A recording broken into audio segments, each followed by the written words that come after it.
People will start saying is magical or mystical, simply because different dimension of perception is opened up. If you activate the energy system to its fullest possibility, transmission is natural. If you have 84, you have crossed many limits which normally people think are superhuman.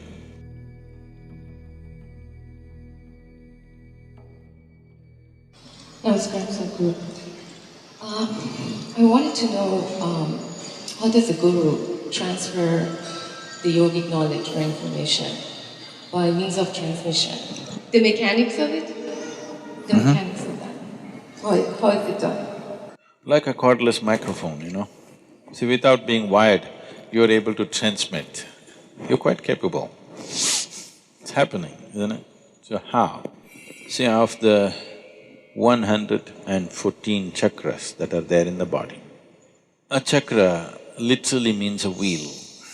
But what we are referring to is the junction points of the nadis or the energy pathways in the body. These pathways always meet in the form of a triangle. A wheel means a circle. Definitely triangular wheels are more jazzy, isn't it? Would it look better? They always meet in the form of triangles, but we call them a chakra because when we see in somebody, we see it more as a circle because it's radiating a certain dimension of energy. Because it's radiating, all radiation always happens in circular form. You may throw a triangular stone into a lake, still the ripples are circular, isn't it? Just like that, this may be a triangle, but when we see it, it is circular. And another thing is, it suggests a movement from one dimension to another.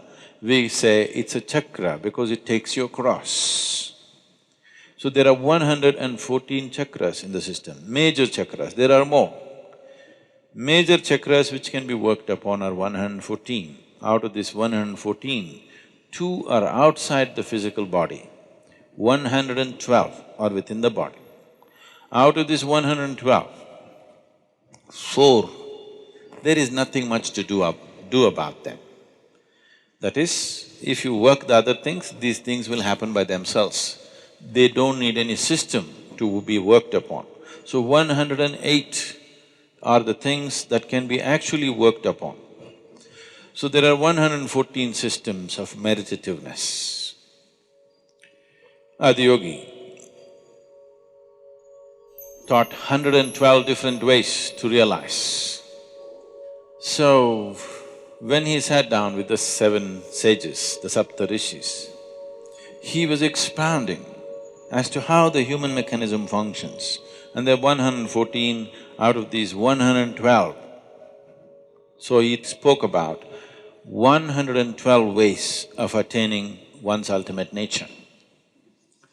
Parvati, his wife, who was a witness to this teaching, she's already attained, but now she's a witness. She's just hanging around in the program. So, she was looking at it and she said, why not more? Why only 112? There should be more ways. Shiva was completely focused on what he was doing. When she said this, he just dismissed her. He said, there are no other ways, there are only 112. She felt stung that in front of these 7 people, he dismissed her like that. So, she said, there must be more ways, maybe you don't know. He said, there are only 112. This impertinence. He said, leave. So she said, I will find more ways. And she went. She withdrew into the mountains and did very severe austerities. And after many years of work, she came. Shiva was still expounding various dimensions of yoga. She came, being his wife, she could, after such a long absence, she could come and sit next to him. But she came and sat down one step below to indicate that she has failed. So that's a language between the two of them. She doesn't want the 7 people to know that she failed, but she wants him to know that she has failed. so she came and sat one step below. So this story continues into various other aspects as to how she involved herself, and she's being used as somebody who brings doubt. He is going with such absolute power, these 7 people are overawed. So she is brought in as an uncommitted observer who comes up with doubts here and there. Because somewhere, tomorrow when it is taught, not everybody may be as committed and as focused and as receptive as the 7 people were, naturally they will come up with these doubts. So she came up with these doubts which normally people would come up with. So these 108 are the things that you can work with. The remaining 4 just flower for you, this bonus. If you work well with 108, the other 4 will happen. It's a rewarding place. The other 2 will anyway happen. If these 112 have happened, the other 2 will anyway blossom by themselves. They are not within the physical structure of the body.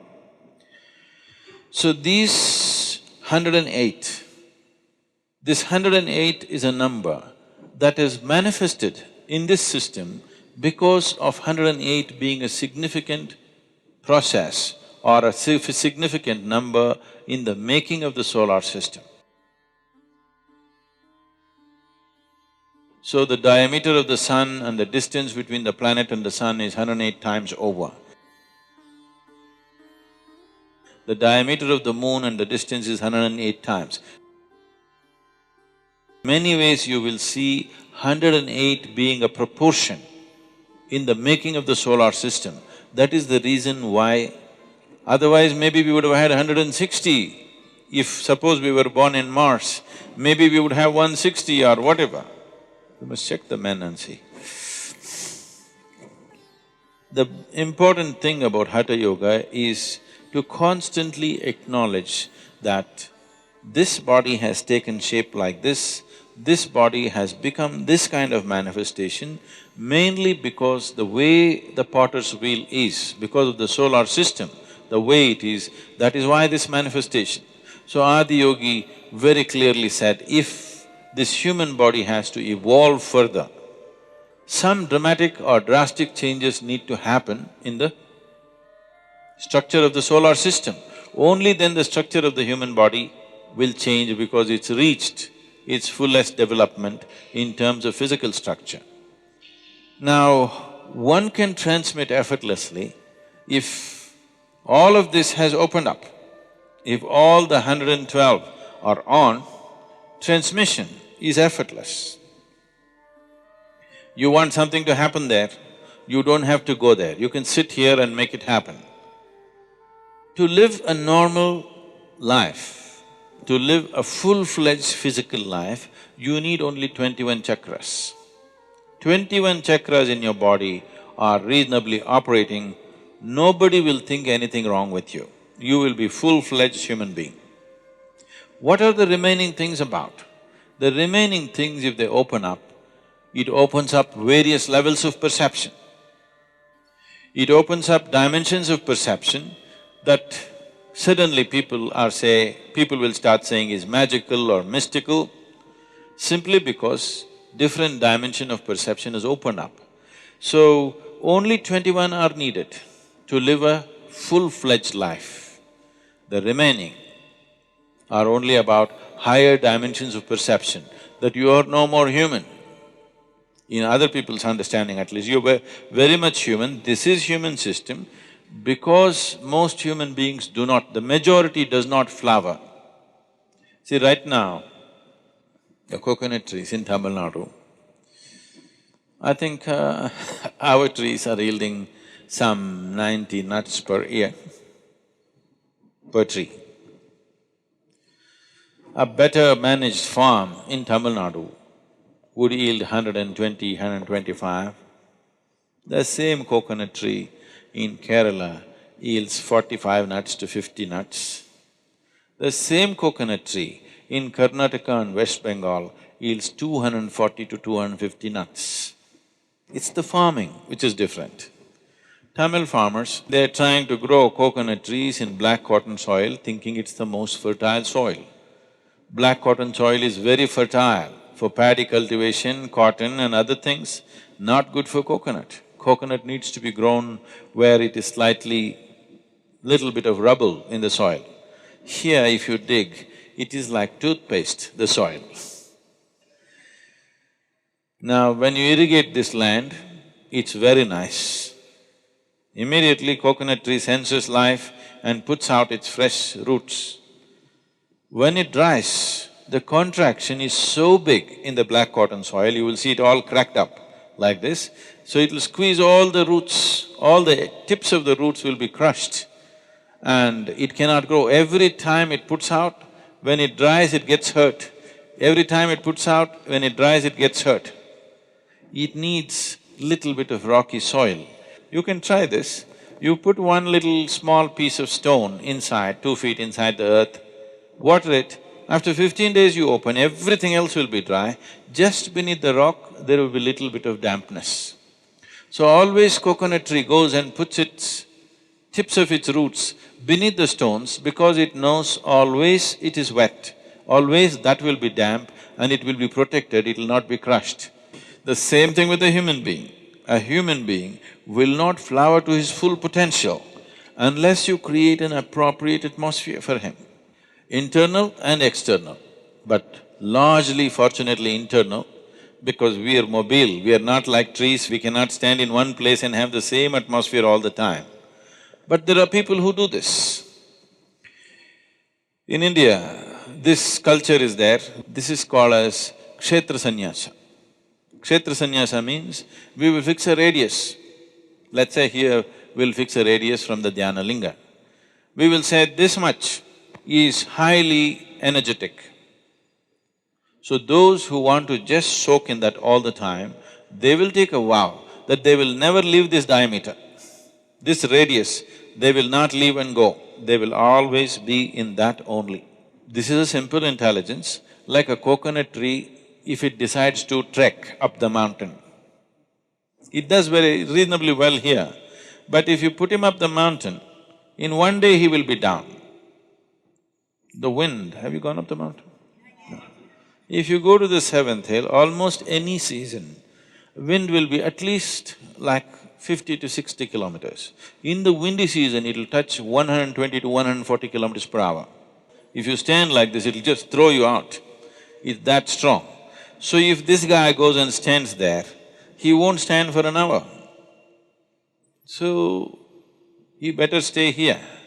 But the trees are stationary, we are mobile.